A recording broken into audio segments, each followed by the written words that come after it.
네, 안녕하십니까? 네, 반갑습니다. 예. 제가 혈압이 있어서 아침에 꼭 이렇게 예, 운동을 합니다. 목숨 걸고 합니다.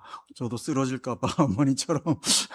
그래서 이제 규칙적으로 하다 보면 꼭 이렇게 어떤 그 지점에 가면 꼭 만나는 분이 있어요. 그래서 꼭 소개해 드릴 할아버지가 한 분이 계신데요. 이 할아버지 복장부터 아주 특이합니다.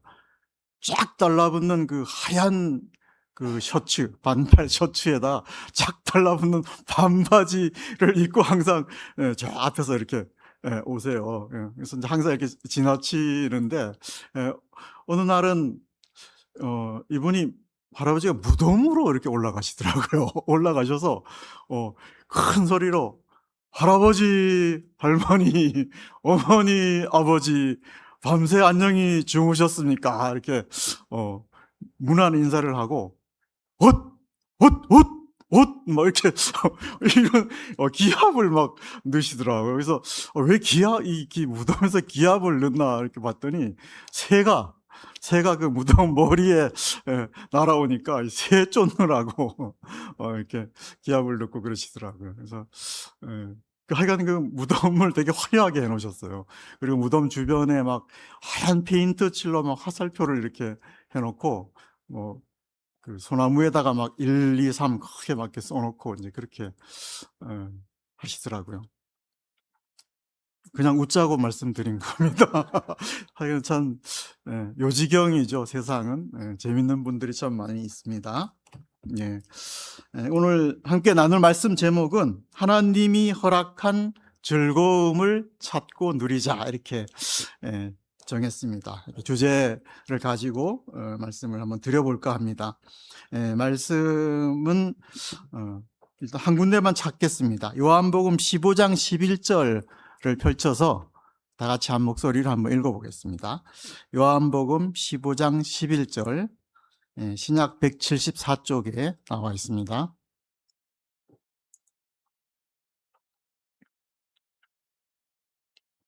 네, 찾으셨죠? 네, 다 같이 읽겠습니다. 네, 시작.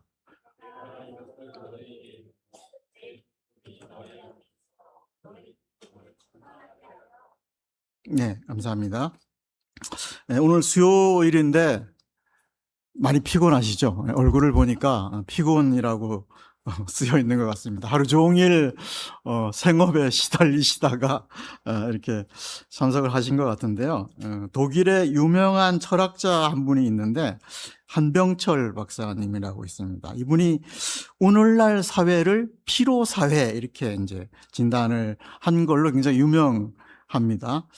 그러면 오늘날이 피로 사회면 과거는 무슨 사회냐? 억압 사회였다고 합니다.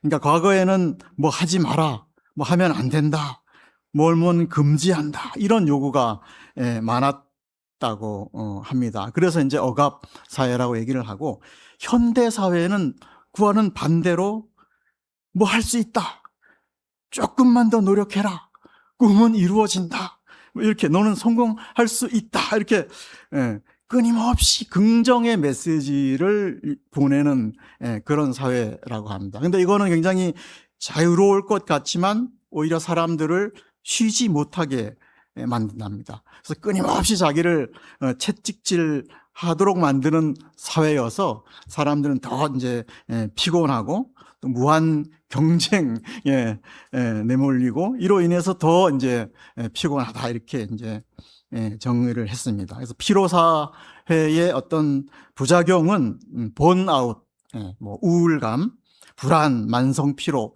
집중력 저하 이런 게 이제 현대인들에게 많이 나타난다고 이분은 진단을 했습니다. 피로 사회에서 살아가시느라고 고생이 많으십니다. 그래서 이런 피로 사회에서 오늘은 우리가 어떻게 하면 좀 하나님이 주신 즐거움을 나눌 수 있을까 이렇게 한번 좀 교제를 나눠보도록 하겠습니다.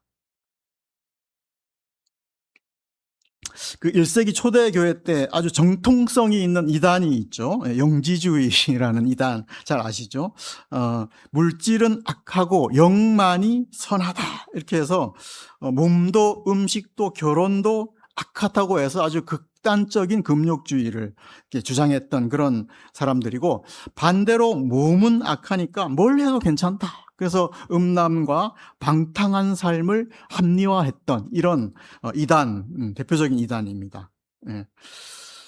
그래서 영육 어느 쪽을 강조하느냐에 따라서 이 아류 이단들이 많이 나오기도 했죠. 근데 우리 삶 속에서는 영과 육 균형을 이루는 게 굉장히 이제 중요하죠. 그래서 오늘은 영보다는 하나님이 우리에게 허락하신 육적인 즐거움에 대한 어떤 성경적인 지침을 같이 나눠보도록 하겠습니다. 첫 번째는요, 하나님이 삶에서 즐거움을 허락하셨다는 근거를 한번 보도록 하겠습니다. 성경에는 이제 기쁨, 즐거움 이런 단어가 한 500회 정도 굉장히 많이 나오고요. 방금 이제 같이 읽은 요한복음 15장에는 예수님의 포도나무 비유가 나옵니다. 그래서 방금 읽은 거는 이 포도나무 비유의 결론이 그런 방금 읽은 말씀입니다. 내가 이것을 너희에게 이르면 내 기쁨이 너희 안에 있어 너희 기쁨을 충만하게 함이라. 이렇게 이제 결론을 맺고 있습니다. 근데 이 15장은 이 기쁨을 얘기할 분위기가 아니죠. 왜냐하면 이제 날이 새면 예수님께서는 십자가에 못 박혀 죽으셔야 하는 절체절명의 밤입니다. 그러니까 기쁨 운운할 타이밍이 아닌 거죠. 근데 예수님은 기쁨으로 비유의 결론을 맺고 계십니다. 비유의 원어는 카라입니다.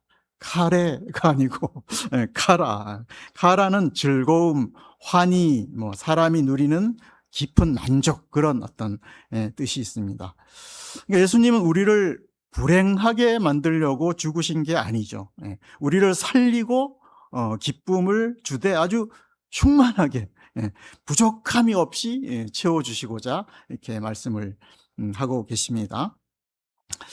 그 창세기에 보면 하나님이 아담을 만들고 나서 그냥 황무지에 던져놓고 너는 나만 있으면 돼, 나와 함께 있으면 끝이야, 뭘 더 바래, 이렇게 하지 않으셨죠. 에덴 동산을 만들어 주셨죠. 에덴은 기쁨, 즐거움, 풍요와 행복이라는 의미가 있습니다.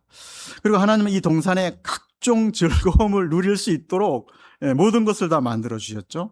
그리고 아담 보고 혼자 평생 살아 이렇게 하지 않으셨죠. 하나님은 독처하는 게 좋지 않게 보여서 하와를 만들어 주시고 하와와 가정을 이루어 주셨습니다. 그 가정 속에서 즐거움을 누리도록 하나님이 허락하셨다는 것을 볼 수 있습니다.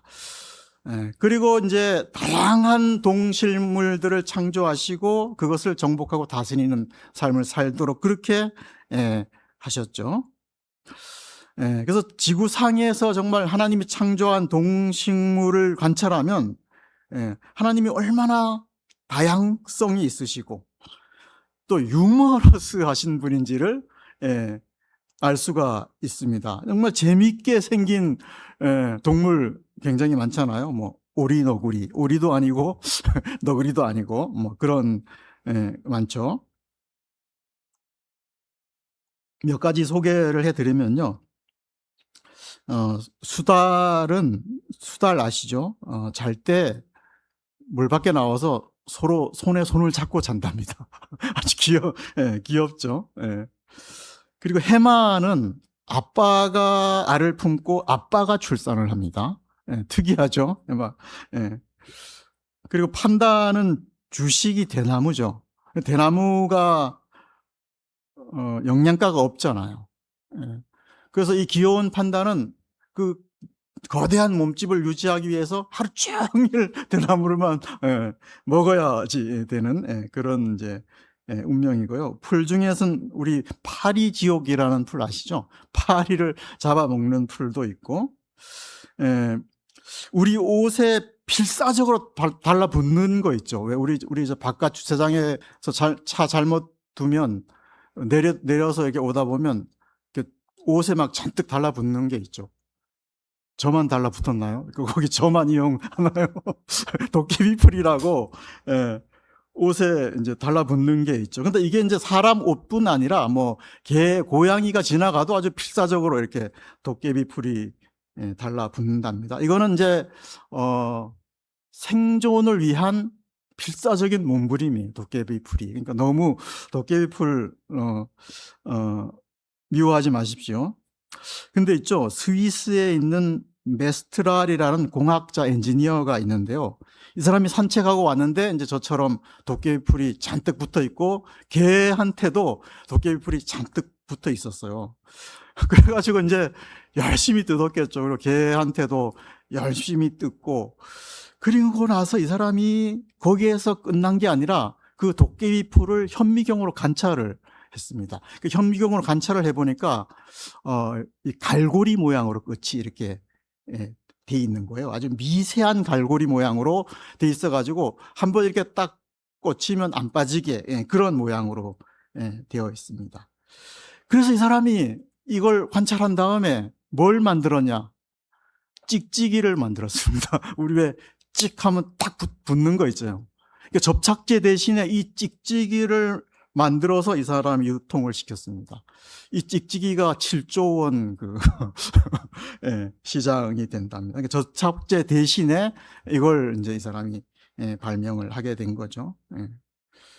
그래서 그냥 뜯는 사람 따로 있고 돈 버는 사람 또 따로 있나, 그런 생각이 들었는데요. 하여간 너무 신기한 것들을 볼 수가 있습니다. 열왕기하 5장에 보면 그 아람이라는 강대국 나라의 아주 명장인 장군이 나오죠. 혹시 누군지 아십니까? 나아만 장군입니다. 나아만의 이름 뜻이 즐거운이라는 뜻입니다. 근데 이 사람이 안 즐거운 병이 걸렸죠. 뭐 걸렸죠? 문둥병이 걸렸죠. 그래서 이스라엘에서 포로로 잡힌 어린 소녀의 소개로 엘리사 선지자를 이제 이 사람이 찾아가게 됩니다. 병 때문에. 근데 엘리사가 이 사람을 만나줍니까? 안 만나주죠. 대제국의 군대 장관이 찾아왔는데 얼굴도 안 보여주고요. 그냥 하인에게 처방전만 내리죠. 어떤 처방전 내렸습니까? 요단 강물에 가서 몸을 7번 씻으라고 했습니다. 뭐 대단한 종교적인 행위 요구하지 않았고, 뭐 천문학적인 헌금 요구하지 않았습니다. 요단 강물에 가서 7번 씻으라는 처방을 내렸어요. 당시 북이스라엘 요단 강물은 헬몬산 그 만년설이 녹아내려서 굉장히 맑고 깨끗했다고 합니다. 아주 차갑고. 그러니까 그 군대 장관으로서의 자존심을 다 내려놓고 맑은 물소리를 듣고 주변의 새 소리를 들으면서 시원하고 깨끗한 물에 몸을 담그라고 한 거죠. 대충 담그라고 한 게 아니라 7번을 담그면서 마음도 몸도 맑고 깨끗하게 이제 된 거죠. 물론 몸은 하나님께서 기적적으로 이제 낫게 해 주셨지만 저는 이 처방이 굉장히 재밌습니다. 상상을 해보니까. 그런 정말 군대 장관으로서의 모든 그 내려놓고 목욕하라고 목욕 처방을 이렇게 준 것을 알 수가 있습니다. 그래서 이 피로 사회에서도 우리는 이런 목욕 처방이 필요하다. 그렇게 이제 말씀을 드릴 수 있습니다. 두 번째 주제는요, 우리 삶에서 적당한 즐거움이 없을 때 나타나는 부작용에 대해서 한번 생각을 해보겠습니다. 잠언 17장 22절을 이제 가겠습니다. 찾아보겠습니다. 잠언 17장 22절, 구약 930쪽에 있습니다. 이거는 찾아서 한번 다 같이 읽어보겠습니다. 잠언 17장 22절 말씀.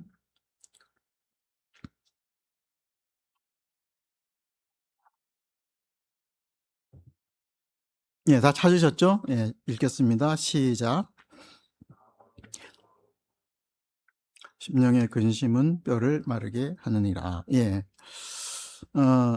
이제 적당한 휴식과 즐거움이 없다면 어떤 부작용이 있는가에 대한 말씀으로 이 말씀을 잡았습니다. 즐거움은 양약이라고 하죠. 그러니까 양약은 아주 좋고 훌륭한 약, 그런 뜻이고요. 뼈를 마르게 한다, 이런 표현이 있죠. 우리는 뭐 피를 말린다, 이런 표현이 있는데 뼈를 마르게 한다, 이건 굉장히 좀 생소하죠. 뼈는 우리 몸의 가장 안쪽에 있고 또 중심을 잡아주는 역할을 하는 그런 역할을 하는데, 뼈는 어떤 생명력, 힘, 건강, 또 존재의 중심, 이런 것들을 상징한다고 합니다. 그러니까 뼈가 마른다는 것은 기운을 뺏어가고 뭔가 마음이 쇠약해진다는 그런 뜻입니다. 그러니까 제가 이제 초반에도 피로사회 말씀드렸는데, 우리 학생들은 공부만 외치고, 또 직장인들은 정말 월화수목 금금금 이렇게 이제 일 속에 파묻혀 살다 보면 이게 제대로 쉬지 못하고 정말 괴력을 발휘하면서 살 때 이렇게 뼈가 마르는 고통이 올 수가 있다는 거죠. 그래서 우리 교회에도 직분자들 많이 계시죠. 또 자매님들도 계시고 교사들도 있고, 또 이름도 없이 희생하는 분들 많이 있죠. 그러니까 이분들은 생업을 위해서도 정말 괴력을 발휘하고, 가족을 위해서도 괴력을 발휘하고, 거기에 얹어서 교회 일까지 이렇게 이제 하다 보면 혹시 부작용이 생길 수 있습니다. 저는 그런 어떤 염려가 좀 들었습니다. 그래서 이제 그런 괴력만 발휘하다 하고 삶의 어떤 즐거움이라는 양약이 없으면 그야말로 시한폭탄이 될 수 있는 거죠. 그래서 시한폭탄들이 모여 있으면 이제 지뢰밭이 될 수밖에 없고, 그럴 때 언제 이제 폭발할 수도 있는 그런 상태까지 갈 수가 있습니다. 그래서 남이 무심코 한 그 말 한마디 때문에 폭발할 수가 있고요. 정말 그렇게까지 화낼 일이 아니었는데 화내놓고 집에 가서 이렇게 끙끙 앓을 때도 있습니다. 그래서 우리가 24시간 매 순간 즐겁고 기쁘게 살 수는 없죠. 그렇게 사는 사람은 좀 돌봐줘야 될 사람이지만, 하루에 1시간 정도는 우리가 이런 즐거움을 누려야 한다고 저는 생각이 듭니다. 그러면 하나님이 이런 즐거움을 찾고 누리지 못하게 하는 요소가 있을 수가 있는데요. 이 말씀은 누가복음 10장 41, 42절을 한번 가보겠습니다. 이거는 잘 아시는 말씀인데 신약 111쪽에 있고요. 누가복음 10장 41, 42절 같이 한번 읽어보겠습니다.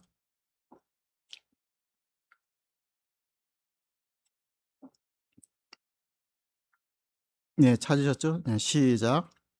주께서 대답하여 이르시되 마르다야 마르다야, 내가 많은 일로 염려하고 근심하나 몇 가지만 하든지 혹은 한 가지만이라도 족하니라. 마리아는 이 좋은 편을 택하였으니 빼앗기지 아니하리라 하시니라. 본문은 이제 마리아의 봉사 자체를 나쁘게 표현한 건 아니고요. 일에 치여서 너무 바빠진 마음, 또 완벽하게 하려다 보니까 염려와 근심에 쌓여있는 마음, 또 동생과 비교하는 마음, 이런 것 때문에 정말 이렇게 쉼이 없는 그런 마리아에게 예수님께서 하시는 말씀이죠. 그것 때문에 이제 즐거움을 누리지 못할 수도 있고요. 또 율법적인 마음이 있으면 이런 즐거움을 또 못 누릴 수 있는 것 같아요. 그래서 이거 예를 어떻게 들어볼까 좀 생각을 해봤는데, 우리가 교회에서 즐거운 삼겹살 파티를 하고 있다고 한번 쳐봅시다. 삼겹살 파티를 한참 하고 있는데 어떤 분이, 야, 아프리카에는 인구의 20%가 굶고 있는데 우리가 이 삼겹살 파티를 할 때냐, 이 삼겹살을 좀 껴서 이 사람들을 도와주지 않겠냐. 맛있게 먹고 있는데 꼭 이렇게 초를 치는 사람이 있더라고요. 전 봤어요. 예. 이걸로 우리 굶어 죽는 사람 맛있게 먹어주면 좋은데 이렇게 꼭 얘기하는 분이 있습니다. 이와 비슷한 상황이 아까 찬송에도 나왔듯이 옥합을 깨뜨려서 드린 여인에게서도 나옵니다. 옥합이 화폐 가치로 5천만 원 정도 된다 그랬잖아요.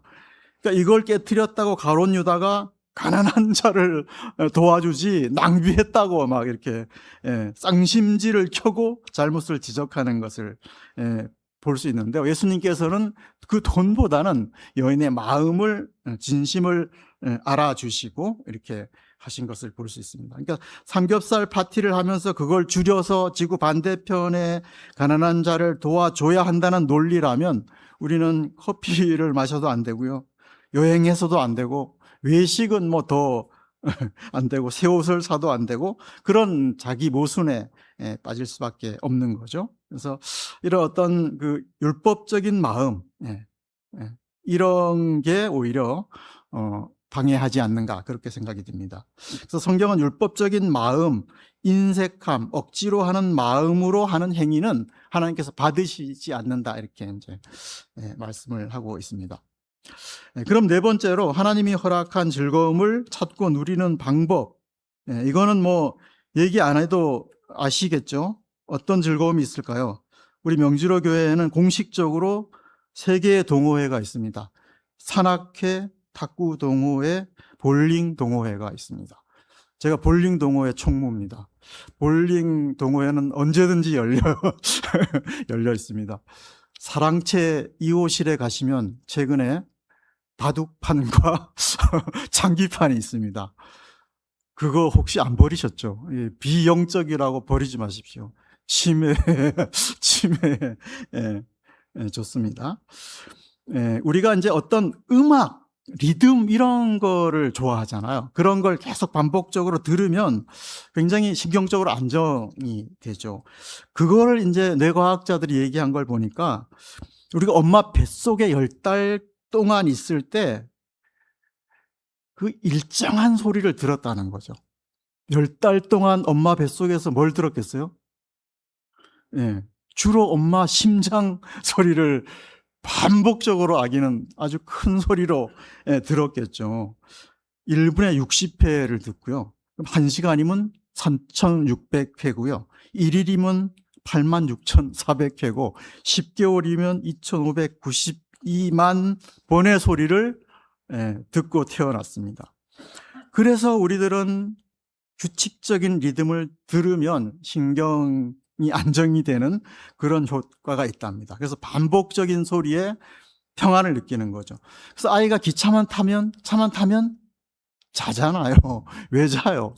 반복적으로 덜컹 거리니까 그 리듬 때문에 자고요.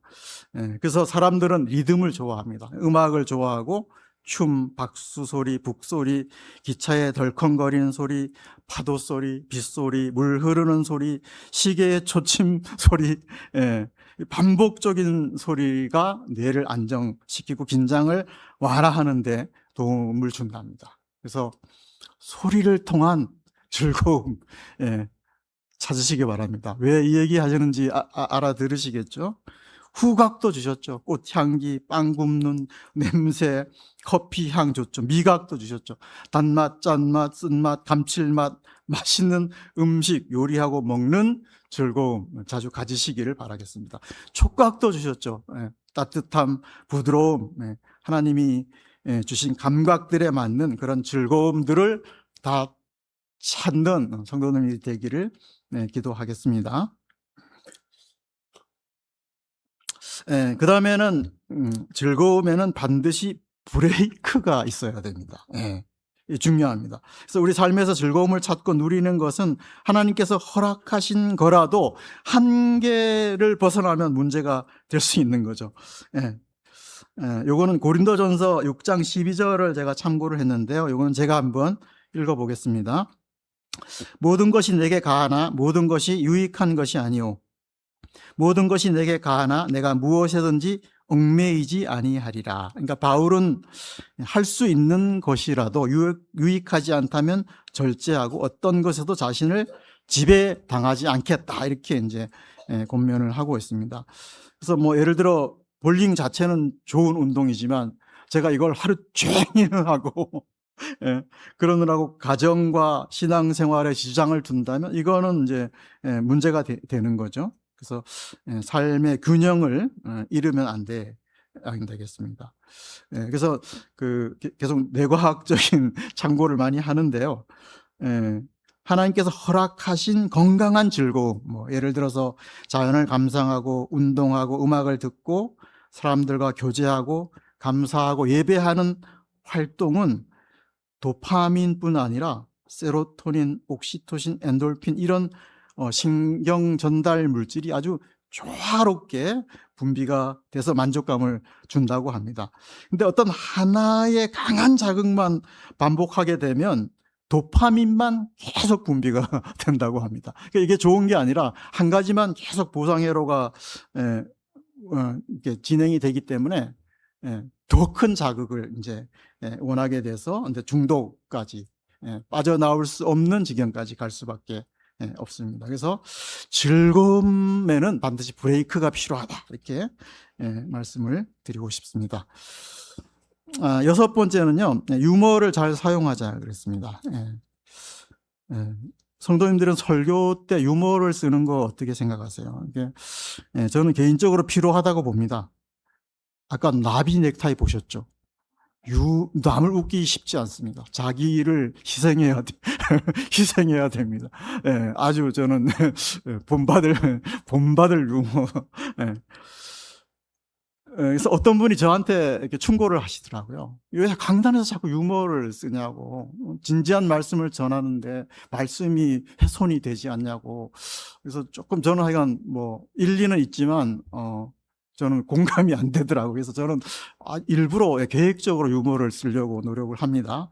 오늘은 잘 못 웃겨서 대단히 죄송합니다. 이게 허허 웃으면서 이 입이 벌어지면 글로 이제 진리가 쏙 넘어가서 소화가 더 잘 되고요. 웃으면서 들은 진리가 더 오래 남습니다. 그래서 예수님이 굉장히 웃기셨어요. 예수님의 비유를 보면 낙타가 바늘기로 들어가는 거 한번 상상해 보셨어요? 그 바늘기에 낙타가 머리를 삐집어 넣는 거 상상해 보셨어요? 굉장히 우스꽝스러운 장면입니다. 형제 눈 속에 티를 빼주겠다고 자기 눈에는 커다란 전봇대가 박혀 있어요. 이것도 굉장히 웃기는 사실 장면이고요. 예수님은 가나안 잔치집에 가서 포도주를 6통, 6드럼통을 만들어주신 거 아시죠? 예루살렘 입성할 때 제자들이 찬송하리로다 주의 이름으로 오시는 왕이여 이렇게 이제 외쳤죠. 그래서 이 왕이라는 말에 바리새인들이 발끈해가지고 제자들한테 좀 조용히 시키라고, 왜 책망하지 않냐고 이렇게 나무라자 예수님이 뭐라 그러세요? 이 사람들이 침묵하면 돌들이 대신 소리를 지르겠다고. 돌은 침묵의 대명사 아닌가요? 그게 막 이렇게 소리 지르는 거 한번 상상해 보십시오. 굉장히 웃깁니다. 집에 가서 웃으십시오. 생각해 보시고. 그래서 유머 중요하다 그렇게 생각이 들고요. 끝으로 이 즐거움은 그냥 즐거움에서 끝나면 안 되겠습니다. 시편 16편 11절에는요 이렇게 나와 있습니다. 주께서 생명의 길로 내게 보이시리니 주의 앞에는 충만한 기쁨이 있고 주의 오른쪽에는 영원한 즐거움이 있나이다. 그러니까 본문의 주님의 앞과 옆에는 영원한 즐거움이 있다고 시편 기자는 소개를 하고 있습니다. 그러니까 우리가 지금 누리는 작은 즐거움은 천국에서 새하늘과 새 땅에서 누리게 될 즐거움의 예행 연습인 거죠. 그래서 예수님의 천국의 비유가 다 그런 비유죠. 밭 갈다가 보화를 보고 모든 전 재산을 팔아서 사고, 진주도 마찬가지죠. 천국이 얼마나 소중하고 기쁜가 이거를 이제 비유하는 그런 말씀이 되겠습니다. 그래서 우리도 현실의 즐거움은 영원한 현실의 즐거움을 통해서 영원한 즐거움까지 우리가 마음이 갈 수 있기를 기도하면서 저의 메시지는 여기서 줄이겠습니다. 기도하고 마치겠습니다. 아버지 하나님, 영육 간의 균형 잡힌 삶으로 저희를 인도하여 주셔서 감사를 드립니다. 하나님 안에서 적당한 즐거움을 누리는 삶을 통해서 우리가 지치지 않고 또 하나님을 섬기고 또 영광 돌리는 삶을 살 수 있게 인도하여 주시옵소서. 하늘의 영원한 즐거움을 소망하며 여러 가지 현실의 고난을 이기는 성도가 다 되게 인도하여 주시옵소서. 귀한 시간 감사드리올 때 예수님의 이름으로 기도하였습니다. 아멘. 네, 감사합니다.